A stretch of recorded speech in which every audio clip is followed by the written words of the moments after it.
चलिए तो अपने हिस्ट्री की क्लास को आगे बढ़ाते हैं बच्चों। मौर्य वंश के बारे में पढ़ते हैं। महाजनपद हम लोग सीख चुके थे, आप लोगों ने नोट्स भी तैयार कर लिए होंगे। और ये मान के चलना कि हिस्ट्री में जो भी हम लोग टॉपिक ले लेंगे यहाँ पर, उसको और ज़्यादा गहराई से पढ़ने की ज़रूरत नहीं है। जितना भी पूछा जाएगा किसी भी एग्ज़ाम में, वो सब यहाँ पर हम लोग कवर कर लेंगे, ठीक है। मौर्य वंश के बारे में सीखते हैं। मौर्य वंश क्या है? मौर्य वंश की जानकारी हमें 3 चीज़ों से मिलती है। पहला है इसके स्रोत कहाँ, ये स्रोत का मतलब है मौर्य वंश की जानकारी कहाँ से मिलती है। तो कहाँ से मिलती है? इसके पुरातात्विक स्रोत भी हैं, जूनागढ़ के अभिलेख भी हैं, अशोक के अभिलेख, अशोक ने भी अभिलेख लिखाए हैं, अशोक के बारे में हम लोग आगे पढ़ेंगे। भवन से भी जानकारी मिलती है, स्तूप एवं गुफा से भी जानकारी मिलती है, मुद्रा कैसे चलते थे मौर्य वंश में वहाँ से भी, और मृद भांड से भी जानकारी मिलती है मौर्य वंश। ये तो पहला स्रोत है। दूसरा स्रोत क्या है? विदेशी यात्री जो यहाँ आए उन्होंने किताबें लिख दी, उन किताबों में भी मौर्य वंश की चर्चा की गई। कौन कौन सी किताबें लिखी थी? इंडिका है, मेगास्थनीज है। इंडिका जो लिखी है पुस्तक वो मेगास्थनीज ने लिखी है, इस बात का याद रखना। आस्टिन जस्टिन भी है, ये भी एक तरह की पुस्तक है, मौर्य वंश की जानकारी देती है। तीसरी क्या है? साहित्यिक स्रोत। साहित्यिक स्रोत क्या क्या है? वो पुराण में भी जानकारी मिलती है, अर्थशास्त्र में मिलती है, राजतरंगिणी में मिलती है, मुद्रा राक्षस में मिलती है, कल्पसूत्र में मिलती है। ये पुरानी पुस्तकें हैं और बहुत इम्पोर्टेंट पुस्तकें हैं। इनके बारे में आप लोगों को ज़रूर ये पता होना चाहिए कि किताब किसने लिखी, अर्थशास्त्र किसने लिखी, राजतरंगिणी किसने लिखी, कल्लड़, मुद्रा राक्षस किसने लिखी, ठीक है। तो ये सारी चीज़ें आप लोगों को पता होनी चाहिए। और ये चीज़ें, ये सारी किताबें, हिस्ट्री की जितनी भी इम्पोर्टेंट बुक्स होंगी वो उन सब का हम एक सेपरेट क्लास लेके आएंगे। ओके, आगे बढ़ते हैं। मौर्य वंश में जो पहला वंश आता है वो है Chandragupta Maurya. Very very important, Chandragupta Maurya किसी भी एग्ज़ाम में पूछ लिया जाता है। पहला पॉइंट क्या याद रखना है चंद्रगुप्त के बारे में? चंद्रगुप्त मौर्य वंश की स्थापना किसने की? चंद्रगुप्त मौर्य ने की। इसके प्रधानमंत्री कौन थे? पीएम कौन थे? चाणक्य थे। चाणक्य का एक और नाम भी था कौटिल्य। तीसरा पॉइंट आप लोगों को याद रखना है, नंद वंश के राजा जो घनानंद थे, उनको पराजित कर दिया, उनको हराया, और इन्होंने अपनी राजधानी किसको बनाया? पाटलिपुत्र को बना लिया। तो पाटलिपुत्र को किसने राजधानी बनाया था? घनानंद को हराकर चंद्रगुप्त मौर्य ने।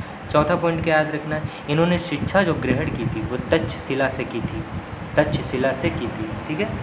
विशाखदत्त ने चंद्रगुप्त मौर्य के लिए निम्न जाति, वर्षण एक होता है, वर्षण एक जाति होती है, निम्न जाति का प्रयोग किया था चंद्रगुप्त मौर्य के लिए विशाखदत्त ने।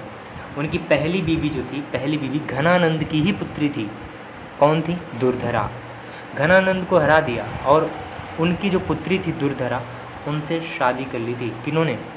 किन्ने कर ली थी? चंद्रगुप्त मौर्य ने। ओके, आगे बढ़े। ओके। अगला पॉइंट है, इनका साम्राज्य कहाँ से कहाँ तक था। देखो ये चीज़ें अगर आपको नहीं आती, ईरान कहाँ है, कश्मीर कहाँ है, बंगाल कहाँ है, कर्नाटक कहाँ है, मैसूर कहाँ है, तो ये सारी जो चीज़ें हैं आप लोगों को सीखने को मिलेंगी जियोग्राफी में।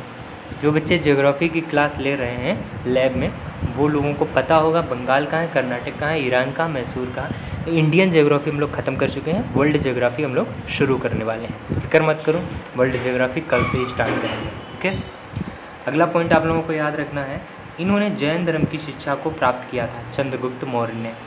भद्रबाहु के साथ ही कर्नाटक, ये पॉइंट हम पहले भी पढ़ चुके हैं। भद्रबाहु के साथ कर्नाटक में बेलगोला गांव है, श्रवण बेलगोला में, उन्होंने वहीं 298 ईस्वी में संलेखना विधि से मृत्यु त्याग दिया था। अर्थशास्त्र जो किसने लिखी थी? अर्थशास्त्र किसकी पुस्तक है? चाणक्य की। उसमें 3 पॉइंट बहुत इंपॉर्टेंट बताए गए हैं, तीनों पॉइंट आप लोगों को याद रखना है। अर्थशास्त्र में क्या है? पहला पॉइंट है 15 लेसन की बुक है ये, और दूसरा पॉइंट है राजा का राजत्व का सिद्धांत करता है, उसकी चर्चा करता है।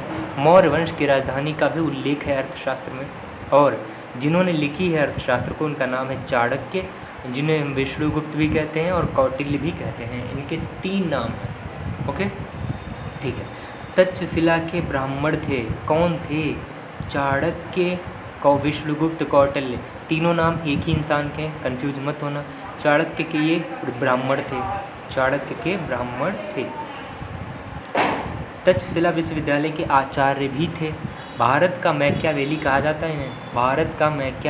जाता है इन्हें। अर्थशास्त्र पुस्तक को लिखा है, ठीक है। किसने लिखा? अभी हमने पीछे आपको बता दिया। दूसरे नंबर पे आता है बिंदुसार। बिंदुसार कौन है? चंद्रगुप्त मौर्य का ही उत्तराधिकारी है, उनका ही पुत्र है। उत्तराधिकारी कौन होता है? मान लेते हैं चंद्रगुप्त मौर्य के पास एक हवेली है, एक राज्य है। अगर चंद्रगुप्त मौर्य की डेथ होती है तो उनकी डेथ के बाद उनकी प्रॉपर्टी जिस इंसान के हाथ में आएगी उसे कहते हैं उत्तराधिकारी। तो चंद्रगुप्त का उत्तराधिकारी कौन था? बिंदुसार था। कौन था? बिंदुसार। राज्य के संचालन चाणक्य कर रहे थे। उनके पिता जो थे चंद्रगुप्त मौर्य, इनके पिता बिंदुसार के पिता, चाणक्य के पिता नहीं, बिंदुसार के पिता चंद्रगुप्त मौर्य दरबार में सीरिया के नरेश। तो इस पॉइंट को मत याद रखना, इस पॉइंट को मत याद रखना, इम्पोर्टेंट नहीं। चलिए आगे बढ़ते हैं। इसी के समय कश्मीर में 2 बार विद्रोह हुआ।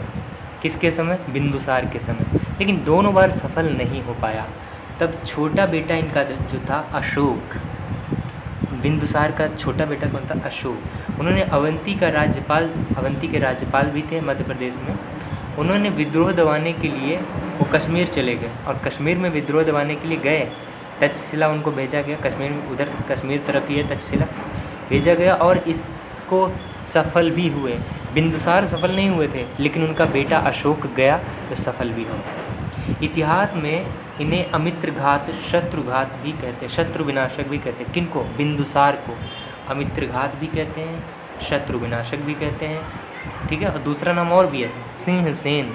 सिंहसेन इनको जैन धर्म में कहा जाता है। सिंहसेन इनको जैन धर्म में कहा जाता है। इतिहास में इनको पता है क्या कहते हैं? पिता का पुत्र, पुत्र का पिता, पिता का पुत्र, पुत्र का पिता। क्यों? क्योंकि इन्होंने कोई नया राज्य स्थापित नहीं किया, इन्होंने कोई नया राज्य में प्रवेश नहीं किया, इन्होंने कोई भी नया राज्य नहीं जीता। ठीक है, ओके। तीसरा पॉइंट है सम्राट। तीसरा जो आता है आप लोगों को याद रखना है सम्राट। तीसरे नंबर पे कौन है? सम्राट अशोक। कौन? सम्राट अशोक। सम्राट अशोक। इनका जन्म कब हुआ था? 304 ईसा पूर्व में पाटलिपुत्र में हुआ था। इनके पिता का नाम था बिंदुसार और माता का नाम था सुभद्रा की। पिता का नाम था बिंदुसार, माता का नाम था सुभद्रा की। 269 ईसा पूर्व में राज्याभिषेक कराया। राज्याभिषेक तो पता ही है ना, इस समय इनको राजा बनाया गया। ठीक है, पूरी जनता इनको इसी समय राजा मानने लगी। कलिंग का युद्ध हुआ था, आप लोगों को पता ही है। कलिंग के बारे में हम लोग यहाँ पे डिस्कस नहीं करेंगे। कलिंग जो युद्ध हुआ था, उस युद्ध में इतना नरसंहार हुआ। नरसंहार का मतलब होता है लोगों की हत्या हुई कि अशोक का हृदय परिवर्तित हो गया। उन्होंने भौरी घोष से धम्म घोष को अपना लिया। मतलब अब वो लड़ाई झगड़ा नहीं करेंगे, युद्ध नहीं करेंगे, युद्ध को त्याग दिया, बौद्ध धर्म को भी अपना लिया था। ठीक है। इनका बेटा था एक महेंद्र और बेटी थी संघमित्रा। बेटा था महेंद्र और बेटी थी संघमित्रा। किसके? अशोक के। इन्होंने बौद्ध धर्म के प्रचार प्रसार के लिए श्रीलंका में दोनों को भेजा था। Very very important point.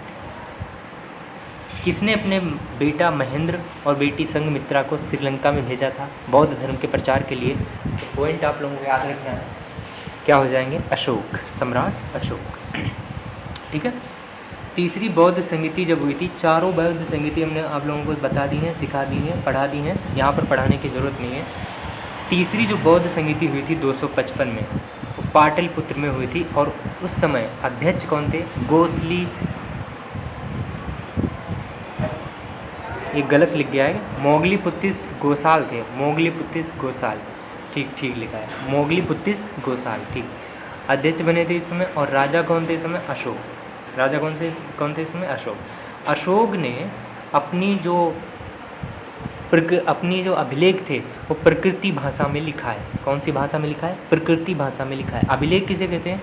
अपनी तरफ से दिया जाने वाला ज्ञान, लोगों को शिक्षा अपनी तरफ से दिया जाने वाला, ताकि वो लोग उस पर अमल करें और वो लोग भी उस पर अमल करके आगे बढ़ें, अपने देश, अपने राज्य को आगे बढ़ाएं। तो अभिलेखों को किसने दिया? अशोक ने। कितने लिपियों में दिया? तो आप लोगों को याद रखना है, 4 लिपियों में दिए अशोक ने अपने अभिलेख। उनके 14 अभिलेख थे। हम लोग अगले सेशन में इसकी भी बात करेंगे। 14 अभिलेख थे और 4 लिपियों में इन्होंने लिखवाए, खुद नहीं लिखे, लिखवाए।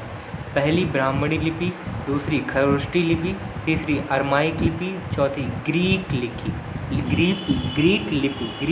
लिपि। ब्राह्मणी लिपि, खरोष्टी लिपि, अरमाइक लिपि, ग्रीक लिपि। ठीक है, ओके। तो आप लोगों को ये क्लास अच्छा लगा हो तो लाइक कर दीजिएगा, ओके। और चैनल अभी तक सब्सक्राइब नहीं किया है तो अमन सर का चैनल भी सब्सक्राइब कर लेना, क्योंकि यहाँ पर आपके वीडियोस हम लोग डेली डालते हैं, हिस्ट्री के, इंग्लिश के, और हिंदी का बाद में आपको मिल जाएगा, वो भी PDF नोट्स में। ठीक है, इसका भी PDF हम व्हाट्सएप पर डाल देंगे। Thank you.